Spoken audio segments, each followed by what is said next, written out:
जी सभी को नमस्कार, सभी मित्रों को मेरा नमस्कार। मैं आशीष शंकर एक बार फिर पुनः चैनल सफ़र शून्य से शिखर तक में आपका बहुत बहुत बहुत स्वागत है। आज एक नए विषय पर अपना चर्चा प्रारंभ कर रहा हूँ। शिक्षक विषय पर ही आज मैं अपना चर्चा प्रारंभ कर रहा हूँ। राधा कृष्ण ने एक लाइन लिखी थी कि जिस व्यक्ति को, जिस मनुष्य को, समझ रहे हैं, जिस मनुष्य के अंदर सहन क्षमता कम हो वो कदापि शिक्षक न बने।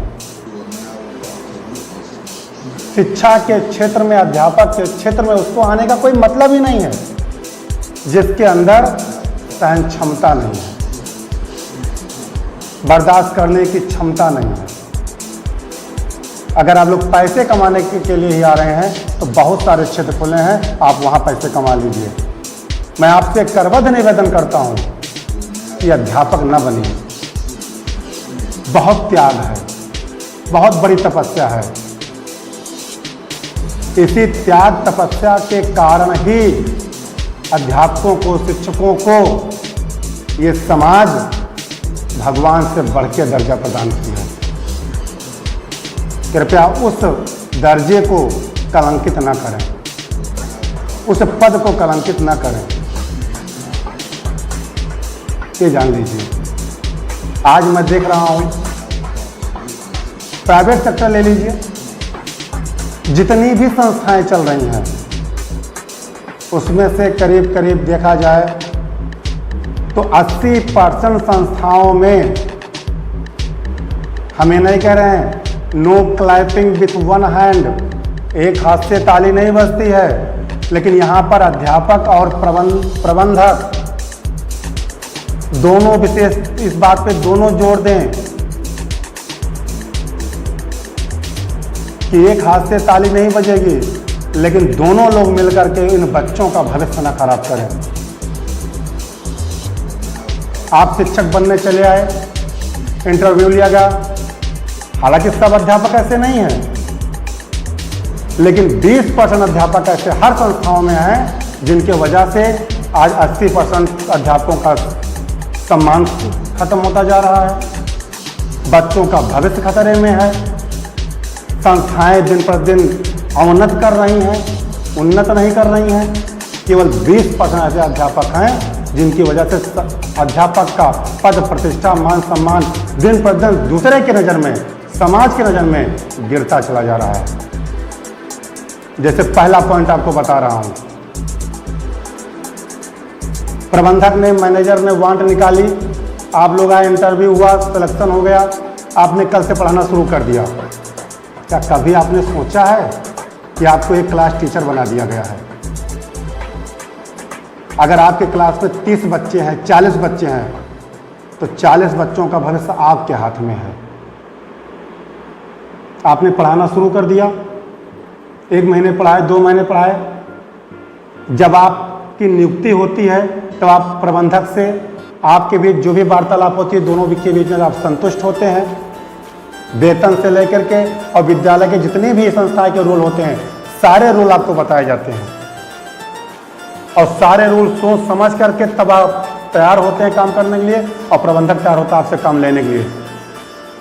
1 महीने 2 महीने बीतता है, उसके बाद किसी भी पॉइंट को लेकर के आपके दोनों के बीच में या स्टाफ के बीच में या बच्चों से किसी भी प्रकार के अगर आपके अंदर आपको लेकर के वाद विवाद होता है, पहला वाक्य आपके मुंह से निकलता है, सर मैं कल से विद्यालय नहीं आऊँगा।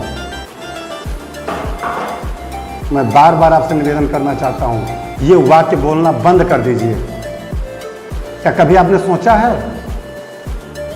कि आप कोई इलेक्ट्रिक स्विच है क्या कि जब मन तब ऑन कर दिया, जब मन तब ऑफ कर दिया?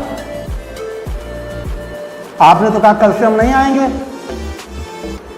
और जो 40 बच्चे आपको बल पे रखा गया है उसकी जिम्मेदारी आपको दी गई है।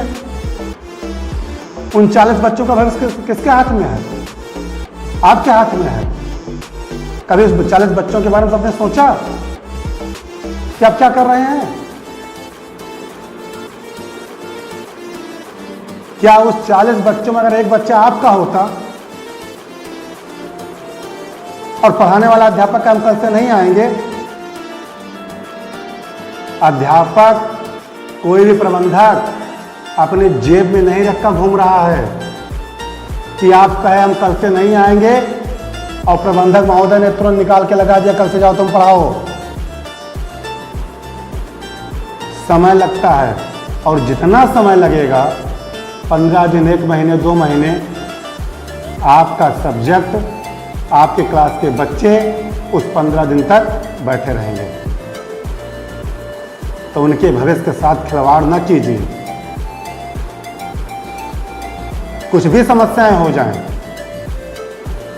कितना भी झगड़ा हो जाए, अगर मैनेजर आपसे बड़ा भी है,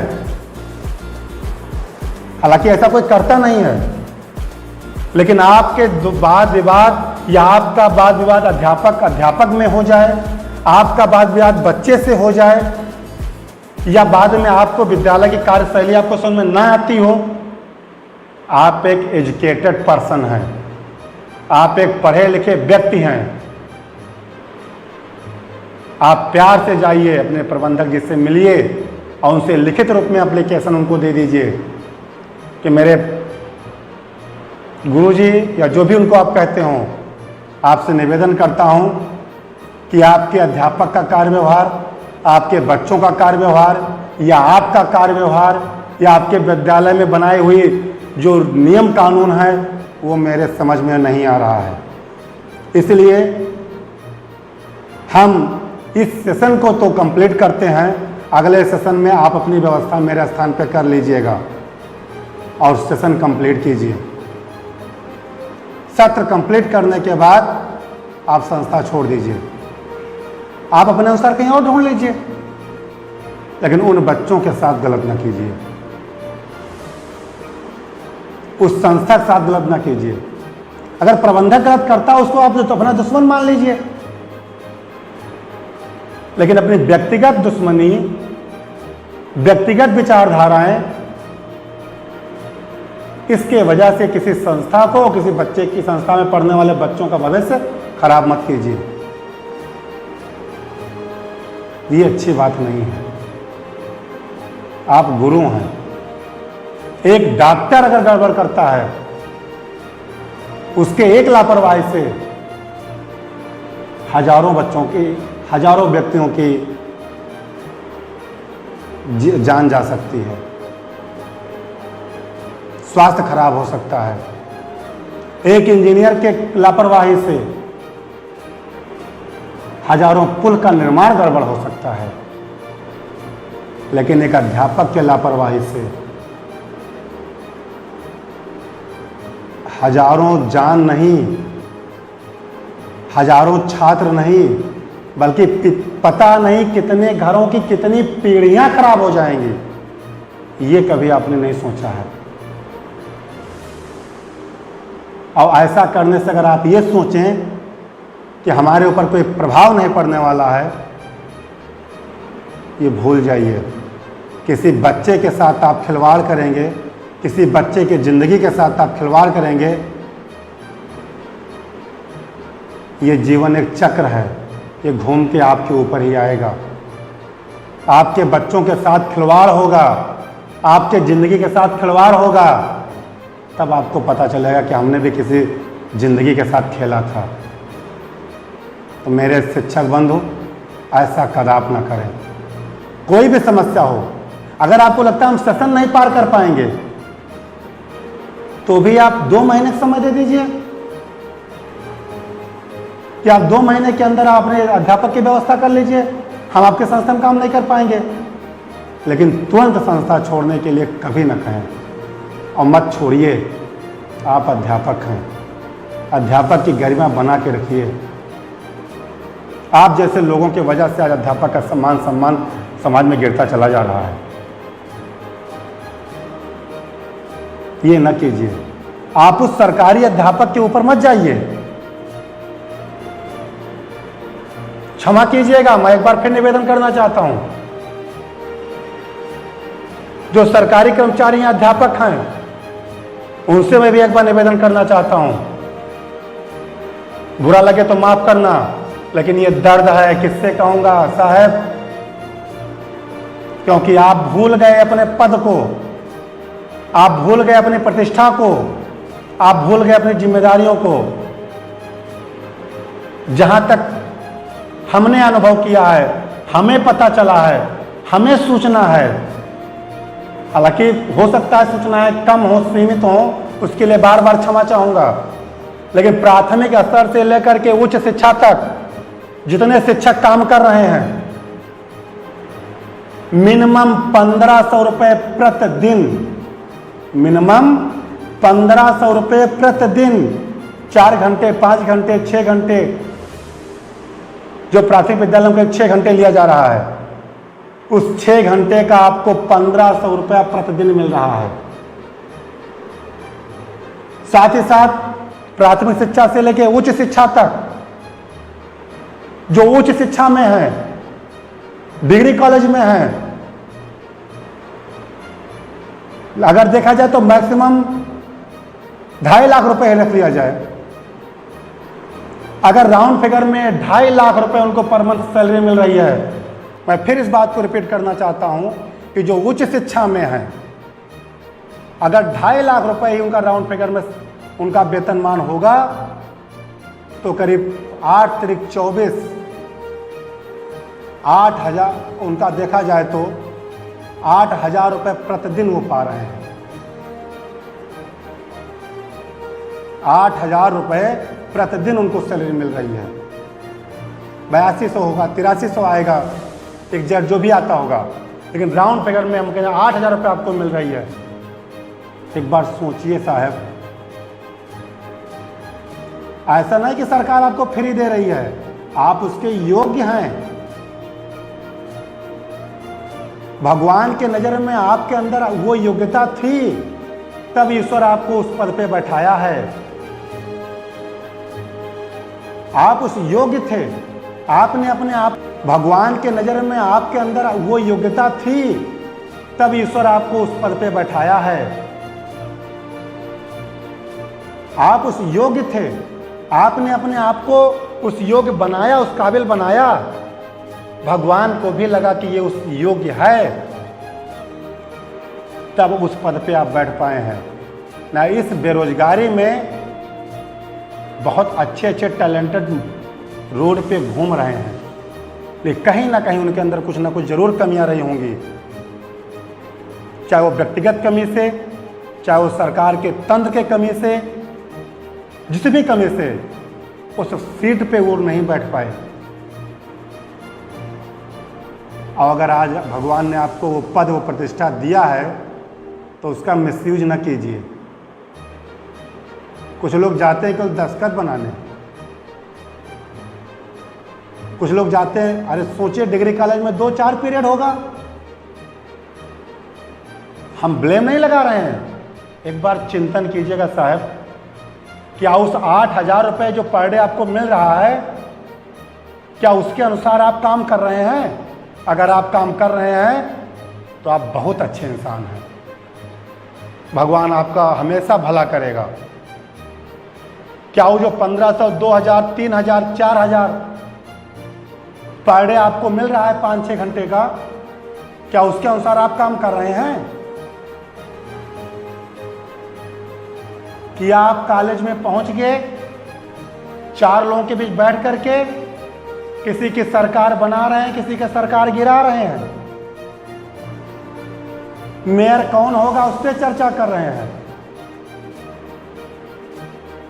यह आप चिंतन कीजिएगा कि आप क्या कर रहे हैं। लेकिन सारी व्यवस्था जो आपको, हाँ सब कीजिए, सब जरूरी है। अपना परिवार देखिए, अपने रिश्तेदार को देखिए, अपने समाज को देखिए, लेकिन साथ साथ आप अपने क्लास की जिम्मेदारियों को देखिए। जिस महत्वपूर्ण जिम्मेदारी को देकर के भगवान ने, सरकार ने, दोनों सरकार, इस धरातल पर चला रही सरकार, ऊपर बैठी सरकार, दोनों सरकार ने आपको उतना महत्वपूर्ण पद पे बैठाया था, कुछ सोच करके। ऐसा ना करें कि आने वाला भविष्य, आने वाले जीवन पे आज जो आप नहीं चिंतन कर पा रहे हैं, दोनों सरकार बैठ के आपके जीवन पर चिंतन करें कि ये उस योग्य है ही नहीं। अगर भगवान ने आपको पद प्रतिष्ठा दिया है तो उसको बचा के रखिए, उसके अनुसार आप काम कीजिए। हाँ, किसी दिन तबीयत खराब हो, काम मत कीजिए, मत जाइए कॉलेज, लेकिन जिस दिन जाइए उस दिन ये चीज़ जरूर ध्यान में रखिए कि कम से कम कॉलेज में पढ़ने वाले हमारे क्लासरूम में अगर 100 बच्चे हैं तो 100 बच्चे सिर्फ आपको देख के आ रहे हैं कि सर कॉलेज आए होंगे, मुझे पढ़ाएंगे। उस 100 बच्चों के भविष्य आपके हिसाब। काश कल्पना कीजिए कि 100 बच्चों में आपका भी एक बच्चा वहाँ बैठा हो, तब क्या आप यही करेंगे? अपने बच्चे के साथ यही करेंगे? नहीं करेंगे। तो दूसरे के बच्चे भविष्य क्यों खराब कर रहे हैं? आपके क्लासरूम में बैठने वाला बच्चा, आपके क्लास में 100 बच्चों की संख्या में एक बच्चा होगा, लेकिन किसी परिवार की पूरी जिंदगी है। आपने एक बच्चे खराब नहीं किया है, आपने उस पूरे खानदान की पीढ़ी दर पीढ़ी, करीब 7 पीढ़ी को खराब कर दिया है। एक लाइन बहुत प्रसिद्ध लाइन है कि लोग कहते हैं कि जिस घर का लड़का यूपीएससी क्वालिफाई करके सिविल सर्विस में चला गया, डीएम बन गया, उसका 7 पीढ़ी तर जाता है। कल्पना कीजिए, अगर एक लड़के के डीएम बन जाने से 7 पीढ़ियां तर जाती हैं, तो एक बच्चे के बिगड़ जाने से कितनी पीढ़ी नुकसान हुआ।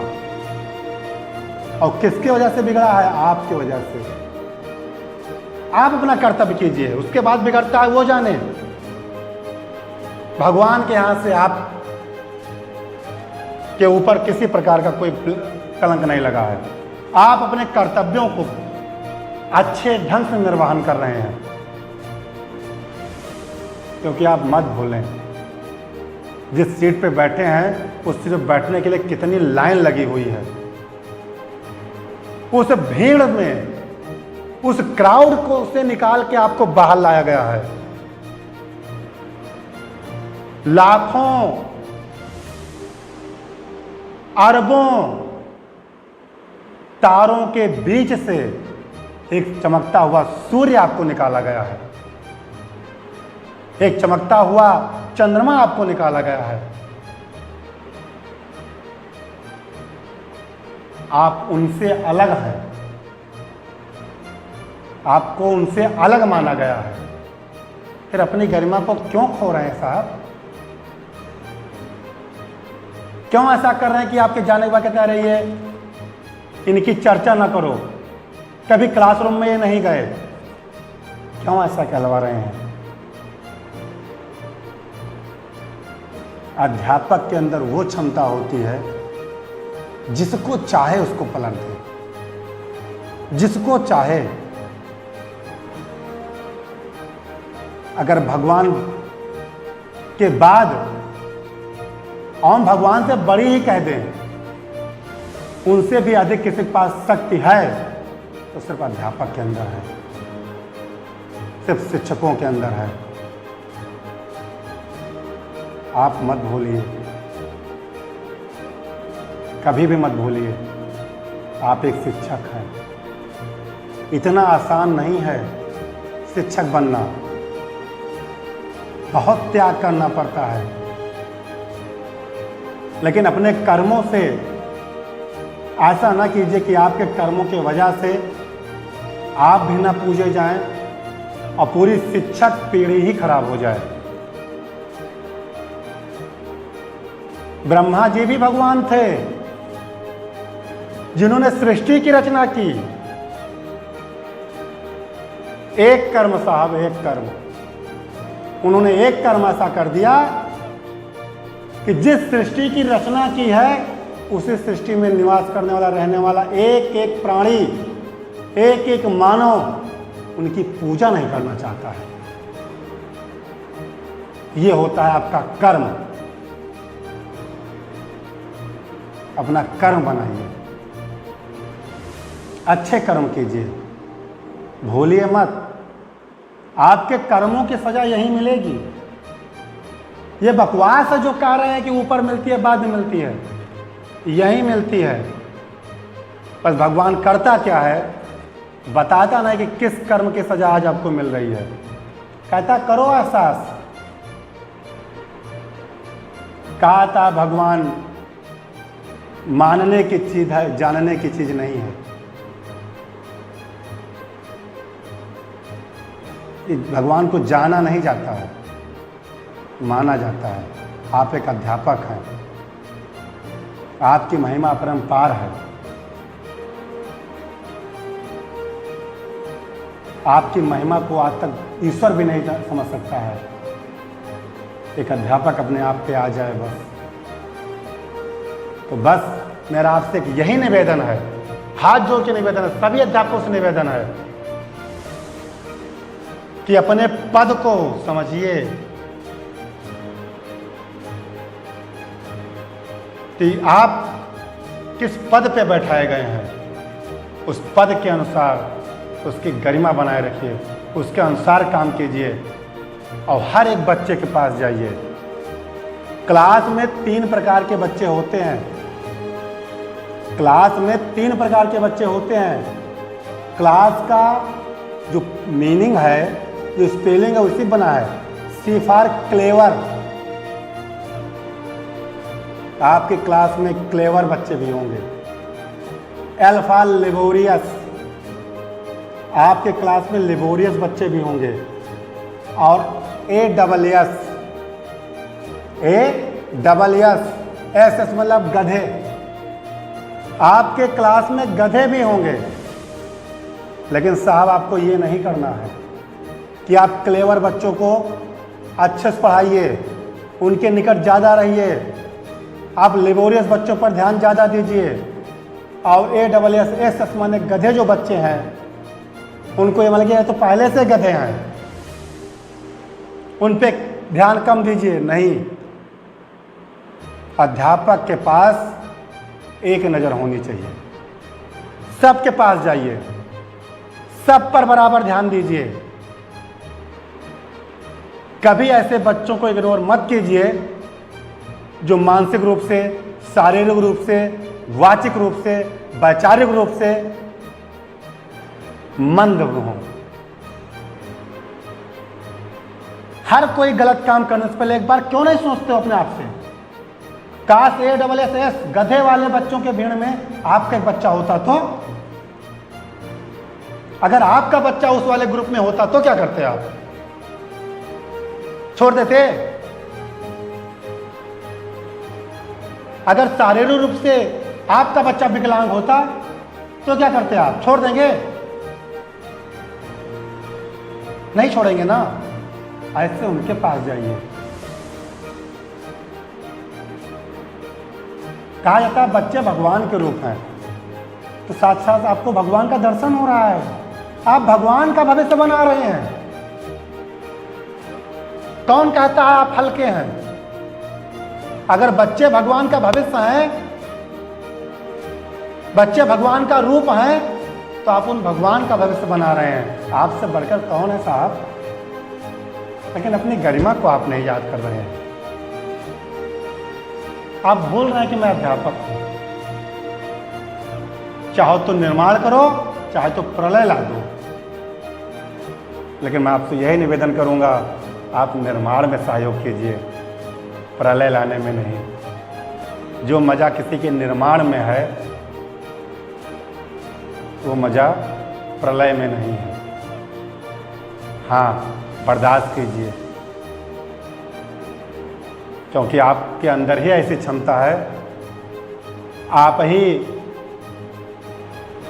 उस ब्लड ग्रुप के हैं जो सर्वग्राही है, सबको ग्रहण कीजिए। समाज क्या करिए सुन लीजिए, मैनेजर साहब क्या कह रहे हैं सुन लीजिए। मैनेजर तो एक माध्यम है, प्रबंधक एक माध्यम है। आपको तो सुनहरा अवसर भगवान ने दिया है, कि इनकी जिंदगी का निर्माण कीजिए। उन्हीं से 4 पैसे फीस लेकर के, प्रबंधक का अर्थ ही है प्रबंध करना। उसने बिल्डिंग बना दिया है, सारी व्यवस्था दे दिया है, पूरा स्ट्रक्चर तैयार कर दिया है, 4 पैसे फीस ले रहा है, कम पड़ रहा है अपने जेब से दे रहा है, आपको 4 पैसे वेतन दे रहा है। वो तो एक माध्यम है, उसका क्या दोष है? लेकिन जरा आप खुद चिंतन कीजिए कि आपको भगवान ने कितनी बड़ी जिम्मेदारी दी है, कितने खानदान के, कितने परिवार के भविष्य का निर्माण आपके हाथ में दे दिया है। किसी के हाथ में नहीं है। टाटा बिरला बनना बहुत आसान है, धन से बड़ा होना बहुत आसान है, विचार से बड़ा होना आसान नहीं है। यह अध्यापक ही सिखा सकता है कि आपको कैसे पहनना है, कैसे बोलना है, कैसे चलना है, कहाँ पर उठना है, कहाँ पर बैठना है। सारी जानकारी आपको एक जगह मिलती है, वह अध्यापक। तो मैं एक बार पुनः निवेदन करता हूँ, आज के बाद जिस भी संस्था में आप पढ़ा रहे हैं, जिस भी संस्था से आप जुड़े हुए हैं, कितनी भी समस्याएं क्यों ना आ जाए, वेतन कम दे रहे हैं कोई बात नहीं। अगर किसी विद्यालय से आप जुड़ चुके हैं, आपको लगता है कि जितना आप मेहनत करते हैं वहाँ को उसके अनुसार पैसा कम मिलता है, कोई बात नहीं। आपके अंदर क्षमता है ना, तभी तो आप पढ़ा रहे हैं उन बच्चों को, आप पढ़ाइए। मैं वादा करता हूं कि उस विद्यालय से, उस संस्था से अगर आपको 500 रुपए मिलते हैं तो ये मैं नहीं कह रहा हूं, ये ईश्वर की विचारधारा है। उस 500 रुपए में भी आपका परिवार खुशहाली से व्यतीत होगा, आपका परिवार खुशमय जीवन व्यतीत करेगा। उस 500 रुपए में ही अगर नेक ईमानदारी से, परिश्रम से आप उन बच्चों की सेवा कर रहे हैं, उन बच्चों का निर्माण कर रहे हैं, तो जितना पैसा उस संस्थान से आप पा रहे हैं उसी में आपकी सारी व्यवस्था चलेगी। अब आपका परिवार बहुत हंसी खुशी जीवन व्यतीत कर रहा होगा। और अनैतिक रूप से आने वाला लाखों रुपए पर डे आपकी एक इच्छा की पूर्ति नहीं कर पाएगा कि रात में अच्छे से आपको नींद दिला दे। और तो छोड़ो, अनैतिक रूप से 1 लाख रुपए पर मंथ पर डे कमाने वाला इंसान एक इच्छा पूर्ति नहीं कर सकता है कि लाओ शांति भर से हम सुकून से पूरी रात सो लें, क्योंकि उसका धन अनैतिक है। और नैतिक रूप से, परिश्रम से अगर आप जितना भी पैसा कमा रहे हैं उससे आपकी सारी आवश्यकताएं की पूर्ति हो जाएंगी, क्योंकि ऊपर वाला सब देखता है। ऐसा सीसीटीवी कैमरा लगा है, विथ वॉइस रिकॉर्डर लगा है, वो सब देखता है साहब, सब रिकॉर्ड होता है वहां ऊपर। आपको वही रिकॉर्डिंग सुनाएगा ऊपर, वीडियो रिकॉर्डिंग भी। क्यों? इतने बड़े पोस्ट पहुंचा तो यह आपने काम किया था। अब पछताए होत का जब चिड़िया चुग गई खेत। तो संस्था के साथ, उस बच्चों के साथ, प्रबंधक के साथ, समाज के साथ जितना आप कर पाइए नेक ईमानदारी से आप कीजिए। मत भूलिए कि आप एक अध्यापक हैं। अध्यापक मतलब सरकारी अध्यापक नहीं, सरकारी अध्यापक की भी टाइटल अध्यापक लगी है, प्राइवेट शिक्षक की भी लगी है टाइटल अध्यापक की। क्या अंतर है? अगर वेतन को हटा दिया जाए और अंतर बताइए जरा साहब। हम तो ये देखते हैं कि जितनी व्यवस्थित जीवन प्राइवेट सेक्टर में रहने वाला अध्यापक जी रहा है, गवर्नमेंट सेक्टर अध्यापक नहीं जी पा रहा है। साहब मोटरसाइकिल में पेट्रोल नहीं है, ऐसे ऐसे भी अध्यापक हैं सरकारी, सब नहीं है। और प्राइवेट सेक्टर में नेकी में करने वाला अध्यापक, नेक ईमानदारी से काम करने वाला अध्यापक 4 व्हीलर से भी चल रहा है, देख लीजिएगा। तो अंतर नहीं है, अंतर हम आप करके रखे हैं, तो उसको मत कीजिए। आप लोग अगर किसी को बुरा लगा हो तो उसके लिए बहुत माफ़ी चाहेंगे, लेकिन ये शिक्षक के द्वारा हमें जो नज़र आया ये गलत है। सब नहीं है, मैं बार बार कहूँ, सारे अध्यापक ऐसे नहीं हैं, सारे अध्यापक एक जैसे नहीं हैं। कुछ अध्यापक हमारे यहाँ ऐसे काम कर रहे हैं कि उन्होंने अपना ये विद्यालय अपना समझ के रखा है। सर रहे या ना रहे, सुव्यवस्थित, सुसंगठित, क्रमबद्ध तरीके से चला रहे हैं। उन अध्यापकों के बल पर विद्यालय दिन प्रतिदिन आगे बढ़ता चला जा रहा है। वो भी तो अध्यापक हैं, लेकिन केवल साहब 20% अध्यापक हैं, 20%। उन्होंने समाज में अध्यापकों की कौम को दागी कर दिया है। और उसमें यही है कि आज वो हमारे यहाँ काम कर रहे हैं, मैं उनको इतना पैसा देता हूँ, कल कोई मिल जाए, चाहे 500 रुपये आपका बढ़ा दे रहा हूँ, उनको उनके बच्चों की भविष्य नहीं नजर आ रही है। वो कल इस संस्थान को छोड़ के वहाँ चले गए। ऐसा क्यों कर रहे हो? आपने 500 रुपये के लिए अपना व्यक्तिगत लाभ देखा, और जिन बच्चों को छोड़ के जा रहा उनका जीवन यापन कौन करेगा, उनका भविष्य कौन संभालेगा? बस यही जो काम है कि आज 500 वहाँ ज़्यादा पा रहा हूँ, आज वहाँ जा रहा हूँ, कल वहाँ भी उस संस्था के भी आप नहीं होंगे, उस प्रबंधक के साथ भी यही काम करेंगे। वहाँ से कोई 500 देगा, अगला चले गए, अगला कोई काम आपको किराया दे रहे हैं, वहाँ चले गए, यही करते फिरोगे। यही अध्यापक है साहब, यही अध्यापक हैं जो गलत किए हैं, यही बदनाम कर रहे हैं आपको। तो ऐसा कदाप न करें। बहुत बहुत धन्यवाद। जय हिंद, जय भारत। आप देखते रहिए आशीष शंकर के ऐसे विचारों को, और इनका जो YouTube चैनल है सफ़र शून्य से शिखर तक, उस पर आप लोग ज़्यादा से ज़्यादा लोगों के साथ मिल करके सब्सक्राइब करवा दीजिए, लाइक करवा दीजिए, जिससे हम समाज में ऐसी कुरीतियाँ, ऐसे विचार जिसकी वजह से समाज को हानि पहुंच रही है, समाज की ऐसी आवाज़ हम उठाते रहें। इसी के लिए हम ये चैनल बनाए हैं, और ऐसे काम करते रहेंगे। देखा जाएगा जो कुछ होगा, वहीं है भाई जो राम रच राखा। बहुत बहुत धन्यवाद। जय हिंद।